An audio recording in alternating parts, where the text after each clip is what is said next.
পুরা লাইনটা আমার ডবল ক্রোশিয়া বানানো হয়ে গেছে। এখন এই যে মাথার এখানে 3টা ঘর বানাবো,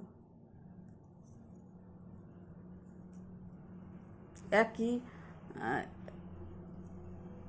চেনের থেকে 3টা ডবল ক্রোশিয়া বানাবো।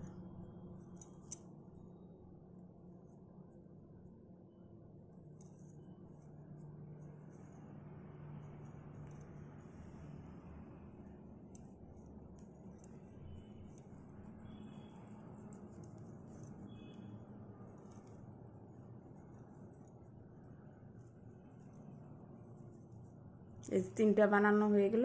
এবার এই লাইনটা পুরা কমপ্লিট করব। এই মাথায় গিয়ে আবার ডবল ক্রোশিয়া বানাবো, মানে একটা ঘরের থেকে এই মাথায় এসে 3টা ডবল ক্রোশিয়া বানাবো, বানায় আবার ঘুরাইয়া নিয়ে আসবো।